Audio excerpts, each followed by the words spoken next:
Казимін Караси. От така пісня є. Слухаємо. 2 минути 21 секунда. Поїхали. И врать не буду, я даже гимн Казахстана не знаю, я вот российский гимн знаю наизусть. Казахи, блядь, сосали у белых людей. Да, чтобы русский мир пришел на твою родину. Да не вопрос. Приходите, мы вас будем рады. По Иртышу, вот так это наше, это Алтай, ее Наша это Алтай. чья? Наша, ты себя к кому относишь? Россия. Казах Алкунам Кишарим Сурайман. Дорогие казахи, уважаемые, прошу прощения, конечно. Я конкретно осознал, что я допустил. Я извиняюсь перед своим Казахстаном. Алга, Казахстан. Қазақтың нағанаса, жас үлкен ағасы.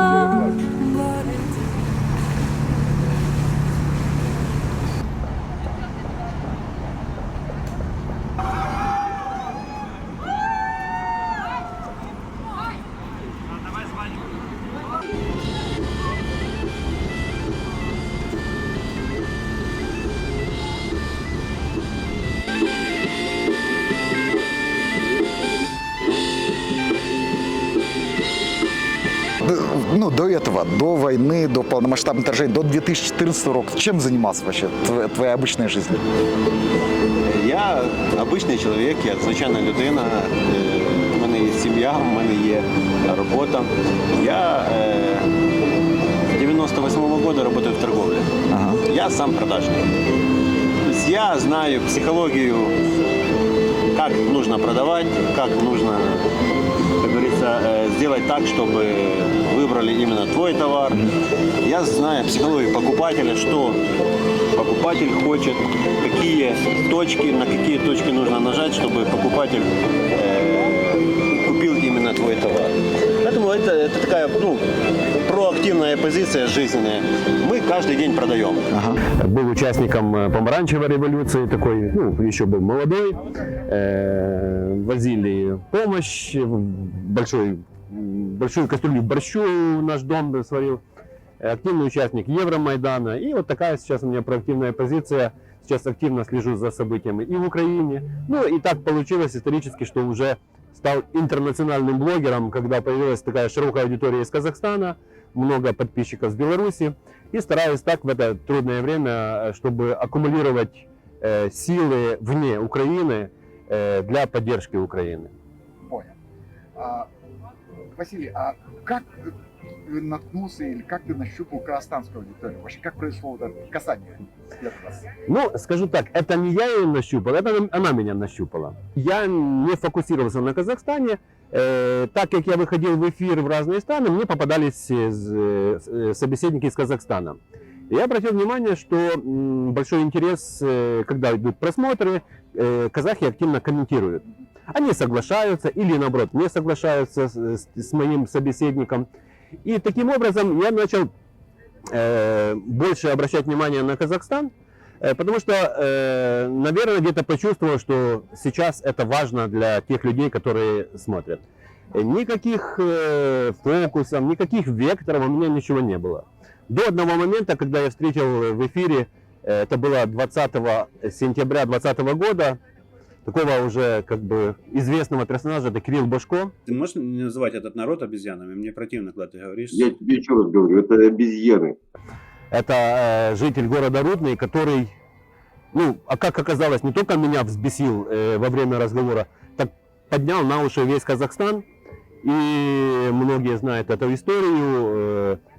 Если очень подробно, где-то в 10 часов вечера был диалог, это по Киеву. В 12 ночи я не сдержался, выложил этот ролик. 12 плюс 3 часа, это было 3 часа ночи в Казахстане. И в 6 утра уже на утро его нашли. И в городе Рудном, на улице Дзержинского, уже его ждали несколько групп людей. Это казахский джигитер и чеченский. Я не знаю, правда или неправда, но так вот получилось. И когда уже наступило утро в Киеве, я проснулся практически знаменитым казахским блогером. События быстро развивались. Этот персонаж не дурак. бизнесмен, он позвонил в полицию, сдался. За 3-4 дня ролик набрал около 350 тысяч просмотров, и YouTube его удалил. Удалил? Удалил, да. Почему? Мова ворожнечі. Ну, там же ж и там и про нацизм говорили. Там, короче, за Сталина. И вышло так, что, ну, не на мои реплики, я себе вел более-менее адекватно, и просто это, ну, гнида вскрывалась, и она наговорила, что YouTube удалил. И Это его высказывание было язык вражды. YouTube не детализирует, где это все произошло, но я подавал апелляцию, ничего не получилось. Ну, думаю, что не просто модераторы YouTube, где-то еще кто-то там помог этому ролику, потому что большущий резонанс. И вышло так, что у меня плюс 10 тысяч подписчиков. У меня было, по-моему, 10 всего, и еще за пару дней плюс 10 тысяч. И в YouTube студии я посмотрел, 75% подписчиков оказались из Казахстана. Ну, естественно, я следил за комментариями и все остальное. И когда вот эти страсти уже утихли, ну, я честно вышел к людям, говорю, чем я могу быть вам, казахам, полезен. Ну и мы так путем голосования, путем коммуникации выяснили, что давайте хотя бы раз в неделю я буду уделять больше времени визитам по Казахстану в той же самой чат-рулетке. Ну и так пошло, и вот на сегодняшний день вышло так, что мы друг друга, ну, еще не разочаровали, я и казахский народ, и мы стараемся вот активно вести коммуникацию, и общение с чат-рулетки уже переросло в более что-то такое массовое, культурное. Наши стримы — это уже культурный обмен, мостик дружбы Украины, помощь Казахстана Украине. Поэтому вот так вот исторически сложилось, что я стал интернациональный, ну, наверное, самый известный из украинских блогеров в Казахстане. Ну, Джасик, это не Джасик, он не постарел. Уалейкум салам. Қалайсыз, амансыздар ма? Шүкір, Батыс Қазақстаннан, Оралдан. Оралдансыз ба? Мен негізінде қарат мына Жымпиты Сырым ауданында кіндік тамған жер Бұлдырты дейтін совхозда. Ага, ну все, землетин. Алашамын. Жерлес, да. В гости приехал, кино про меня снимают. Скоро на Оскар буду претендовать. Деревянный. Фанат, это мой фанат. Не переключайся, стой. Специально приехал человек из Казахстана. Говорит, что не все такие ёбнутые, как ты. Он мне говорит, Василий, вот серьезно, вот один такой в очках, в шапке, один только. Поэтому я верю, что ёбнутых только ты один. Переключайся нахуй.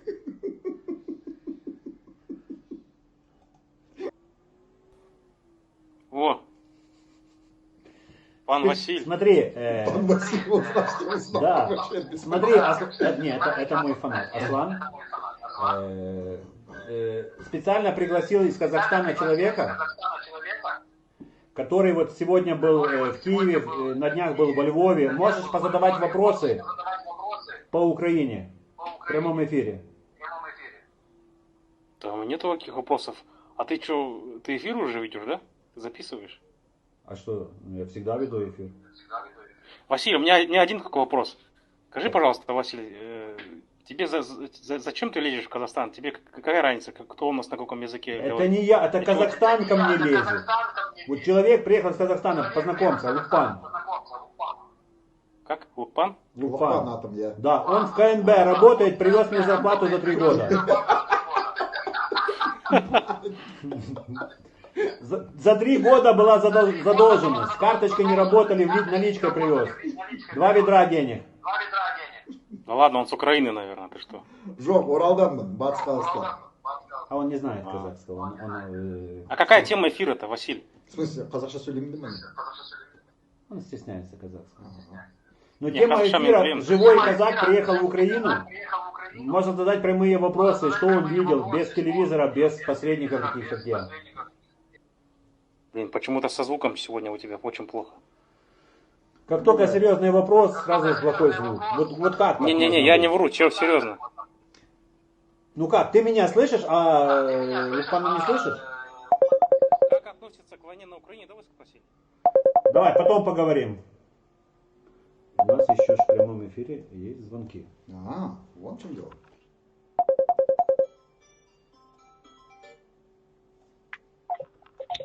Ассаламу алейкум, бауырым. Ассалаумалейкум, қалайсыз, пан Василь? Жақсы. Айналайын бауырым, Украинада жүрген, қалайсыздар? Ел, жұрт, мал, жан аман ба? Аман, бәрі жақсы, рахмет. Қазір Қазақстан кәдімгідей уайымдап отыр. Егер де Украина болмағанда біздің көзіміз ашылмайтын еді. Бізде көптеген мәңгүрттер бар бізде. Мына қазір біздің Қазақстанда қазір Аслан деген өзі хабарласып тұр ғой сізге. Я не понимаю, почему вы лезете, да? И надо, я думаю, пан Василь, вот этот Аслан, наверное, он от смешанного брака, не знаю, ну от кого. Ну почему, если он нормальный казах, он нормально должен принимать вот это все. Его что-то задевает он. Не знаю, наверное. Ватник, это же понятно. Нет, или ватник, или метис от кого-то, не знаю. У нас же много же там разных диаспор же живут. Не, ватность не имеет, нации не имеет. Ватность это как состояние души, когда человек, он может быть не ватником, он может быть, знаете, как это, ой, не разжигайте, а то Путин нападет. Ой, не делайте, Это же ватник. Да, Василий, это ватник, прям самый натуральный ватник. Вот который, ой, не разжигайте, а то дядя Вова придет, нападет, но это вата. Лично мое мнение. Не знаю, пан Василий, не знаю, если его среда такие там шовинисты, да, или там ватники, но любой нормальный казах, он должен понимать, что цель пана Василия, что у нас выявлять таких коллаборантов или сепаратистов. Ладно, идем дальше чуть-чуть. Давайте, еще У нас сегодня охота, андаватор, короче. Пан Василий, а вот я правильно понимаю, такой контингент людей, которые условно живут люди в одной стране, там, предположим, не в России, в какой-то запредельной стране, а вот мыслями, головой в России, там, предположим, да, вот у них вот такая вот позиция жизненная. Я правильно понимаю, это значит и в Украине вы с этим сталкиваетесь? Мы были тоже зачарованные этой, не знаю, Россией, дружбой с Россией, триединство народов. Мы были, немножко такие глуповатые тогда, когда мы все думали, что вот Россия все-таки наш друг, наш брат, там, я не знаю. И получается, что сейчас вот то же самое переживает Казахстан. Телевизионная пропаганда, какая-то непонятная солидарность, я русский, потому что я за Россию, не имеет значения, там, права Россия, не права. Сейчас делают вот такую же картинку, которая вот была у нас, что вот эти все элементы, они независимо от правоты, неправоты, они встают на сторону вот этого зла и тем самым поддерживают агрессивные действия против моей страны, геноцид, оккупация территории. И когда казахтар смотрит на это все дело, они транслируют это все на себя. Что эти элементы будут делать, когда русский мир шагнет по Казахстану? И это страшно. Это очень опасные тенденции, когда люди уже в открытую поддерживают убийство, оккупацию. Сейчас я анализирую ситуацию, смотрю, какие были предпосылки, какой был фундамент для той агрессии, которая складывалась в Украине. Она зеркально сейчас отображена в Казахстане. Заявления политиков, которые говорят, Казахстан не до государства, вас придумал Назарбаев, там, не знаю, или вас не существовало. Северная часть Казахстана — это исконно русские земли, город верный Алмата. Вот мы эти все нарративы мы все хорошо знаем.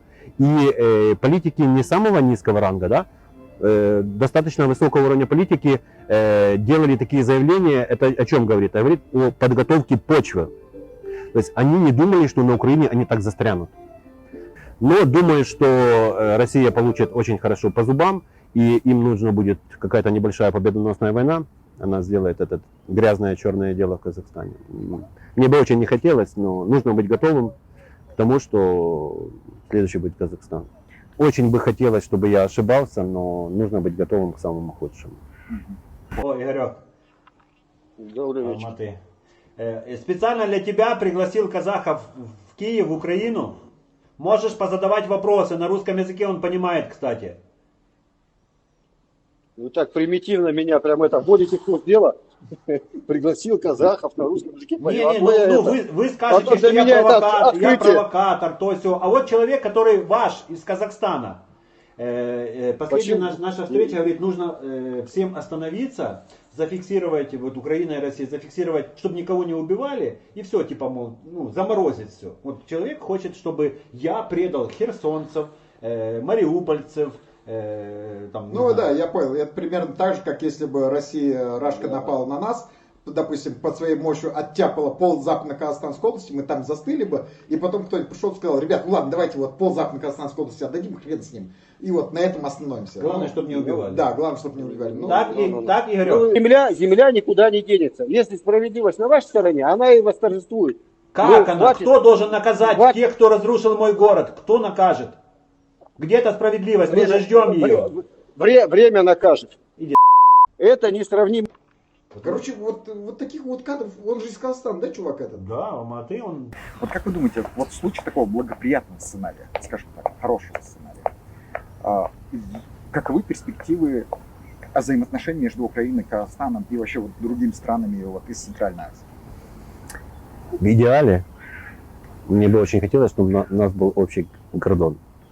Общая граница. Общая граница. Сейчас мы народ с народом, да, правительство, наше правительство с казахским правительством, она действует в рамках какой-то норм дипломатии. Мы понимаем, что Украине не нужны сейчас какие-то дополнительные проблемы с Казахстаном, поэтому мы, господин Зеленский поздравил Тукаева с переизбранием и так далее, и так далее. Это все так надо делать, но то, что делает простой народ, это самая настоящая взаимовыручка. Мы очень активно смотрели и держали кулаки, когда был Кантар. И мы очень сейчас видим, как мобилизировался Казахстан в помощи Украины, начиная с первых дней широкомасштабного. А большая часть моей аудитории с 2014 года понимала, что произошло, и аннексия Крыма для них была тоже определенным триггером, чтобы вот стать на сторону Украины. И у нас флаги одинаковые, у нас козак и казак, это имеет одинаковое значение.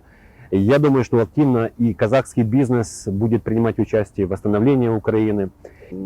Чтобы хотелось, чтобы больше Украины прониклось в Казахстан, потому что очень много украинцев в Казахстане, этнических украинцев, которые стали русскими, которые забыли свои корни, которые забыли свою нацию. И, к сожалению, участники моих вот этих диалогов, это 80% украинцы. Очереднюк, Бошко, Остапенко, Атаманчук. Ну, эти все, это все зросійщені, обрусевшие украинцы. Мало уже знать, что украинцы это борщ, украинцы это вышиванка. Украинцы это европейская нация, украинцы это современные креативные люди. И мы бы хотели, чтобы вот этот обмен уже был немного осовременен. И казахи умеют быть благодарными, и украинцы умеют быть благодарными. И мы обязательно, скажем так, когда это все закончится, когда это все станет на свои места, посетим. Я с удовольствием, я был в Казахстане, я бы хотел еще посетить. Во-первых, сейчас это невозможно, потому что мы не выездные. Во-вторых, я сказал, что я приеду в Казахстан тем же рейсом, которым приедут казахские патриоты, которые вынуждены были уехать, сбежать. Это Вирам Канапьяк, Уат Ахметов. Тем же рейсом я готов приехать в Казахстан. Друзья, короткий экспромт, все детали потом еще будут включения, будем чаще встречаться. Несколько слов на завершение нашим зрителям. Ну, что я могу сказать? Я, во-первых, очень рад, что я снова в Украине. И надеюсь, что третий наш визит, это будет визит на День перемоги Украины. Когда здесь будет все, там праздник колоссальный и так далее. И мы с паном Васильевичем сгоняем в Крым, украинский Крым. Соответственно, да? Обов'язково. Да. Слава Україні! Героям слава! Друзі, на завершення нашої славні України і Казахстану. Слава Україні! Алга Казахстан!